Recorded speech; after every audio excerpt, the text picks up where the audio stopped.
Vous m'avez applaudi, moi c'est vous que j'ai envie d'applaudir. Parce que nous, parlementaires, on fait le boulot pour lequel on a été élus. On a été élus pour s'opposer à la réforme des retraites, à la retraite à 65 ans, ce que promettait Macron, et à 64 ans, bien évidemment. On a été élus pour ça et on fait le boulot pour lequel les électeurs ont voté. Et aujourd'hui, on a fait notre boulot pour pouvoir dire qu'il n'y a pas de légitimité parlementaire à cette réforme. L'Assemblée nationale n'a jamais voté cette réforme. Et d'ailleurs, si la Première ministre a utilisé le 49.3, elle l'a reconnu elle-même. Elle a dit « le compte n'y est pas ». C'est-à-dire qu'ils n'ont pas de majorité à l'Assemblée pour cette réforme. Voilà ce que ça veut dire.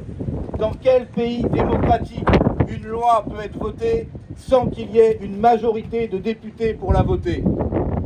Quand même Sarkozy, tu en as parlé, il avait une majorité à l'Assemblée. On l'a combattu. On n'était pas d'accord avec la réforme et on n'est toujours pas d'accord. On propose, nous, de revenir à 60 ans. Mais il avait une majorité. Là, il n'y a même pas de majorité parlementaire. On a fait notre part du boulot en empêchant qu'il y ait cette majorité. On fait notre part du boulot en ayant déposé une motion de censure transpartisane, y compris nous, insoumis, en acceptant de n'être que 12 à co-signer cette motion de censure alors que nous sommes 74. Mais on nous a dit, si vous signez les 74, vous allez faire peur aux députés de droite, donc faites-vous discret. On l'a fait, parce qu'on voulait mettre le maximum de chances pour que cette motion soit votée. Et quand on voit qu'il n'a manqué que 9 voix, alors qu'il y a des députés qui avaient dit qu'ils étaient contre la réforme et qu'ils n'ont pas voté la motion de censure, on se dit que ce gouvernement est effectivement extrêmement faible, extrêmement fragile. On fait tout ce qui est en notre pouvoir. On a saisi le Conseil constitutionnel. On a, tous les parlementaires de la NUPES, co-signé une proposition de loi pour aller dans cette démarche de procédure de référendum d'initiative partagée. Même si on sait bien que c'est un horizon plus lointain. Mais on prend toutes les armes qui sont à notre disposition. Et quand on a vu la réponse du président de la République mercredi, qui compare vous, les Français qui s'opposent à sa réforme, à des factieux, à ceux qui ont attaqué le Capitole avec Donald Trump aux États-Unis, à des fainéants qui viennent nous dire que les smicards n'ont pas à se plaindre parce qu'ils n'ont jamais été autant augmentés que depuis qu'il est là, que si le pays est aujourd'hui dans cette situation, ce serait à cause de ceux qui touchent le RSA et qui ne voudraient pas travailler. Non, nous n'acceptons pas qu'on parle comme ça des parlementaires, qu'on parle comme ça des travailleurs et qu'on parle comme ça des Français d'une manière générale. Quant à la gestion de l'entreprise, ça nous fait doucement rigoler. Parce que quand vous vous battiez pour les augmentations de salaire, il ne fallait pas qu'on se mêle de la vie de l'entreprise. Mais quand votre PDG s'augmente de 10%, là, il ne faudrait pas s'en mêler non plus. Eh bien, nous disons que la loi, le Parlement, bien sûr, la négociation sociale dans les entreprises, elle doit pouvoir jouer à condition qu'il y ait quelque chose à négocier, ça a été dit. Mais que ce qui se passe, l'ordre public dont ils ont tant à dire, c'est aussi l'ordre public social, le temps de travail, le niveau des salaires, le droit à la retraite. Toutes ces questions sont des questions et sociales et politiques et il est légitime qu'on puisse en parler.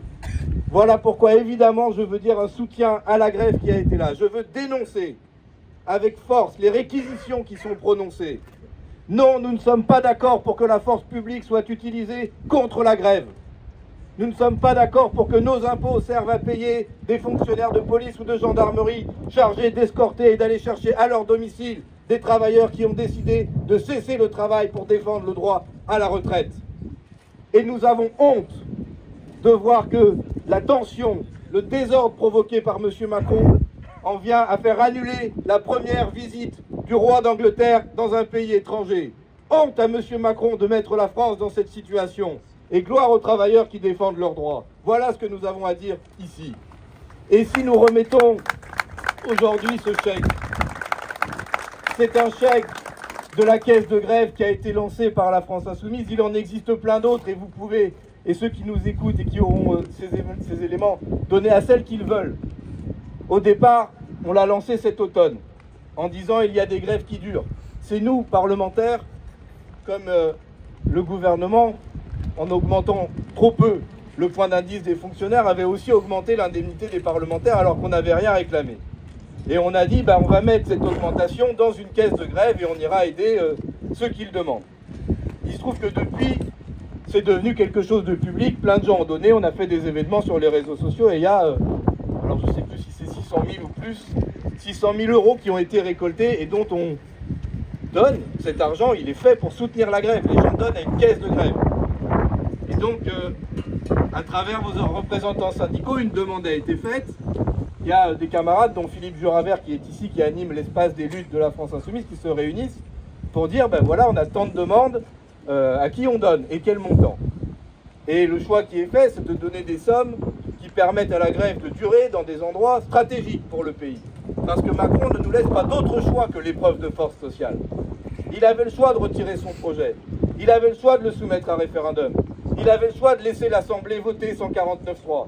Il avait même le choix de changer de Premier ministre s'il voulait. Il a choisi le passage en force. Donc forcément, il ne reste que la riposte de force. Et il faudra qu'il cède. Et donc c'est cette contribution que nous donnons. C'est une contribution qui est versée pour les grévistes, quelle que soit leur organisation syndicale et même s'ils ne sont pas syndiqués. C'est donc à vous de décider après de quel usage vous faites de cet argent. Nous, on fait l'intermédiaire entre ceux qui disent il faut aider les grévistes, je veux donner une caisse de grève et qui n'ont pas forcément connaissance des autres qui veulent donner à celle-là, et après vous qui devez vous partager cette somme.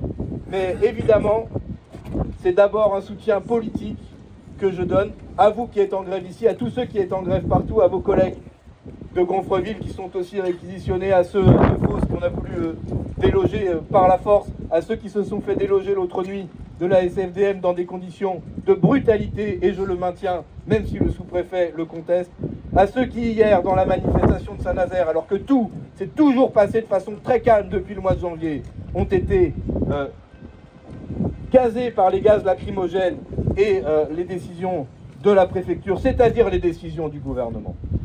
Nous sommes à vos côtés, continuez cette bataille, nous continuerons la nôtre à notre rôle, à notre place. Évidemment, il y a la grève ici, il y a la journée de mardi qui est annoncée.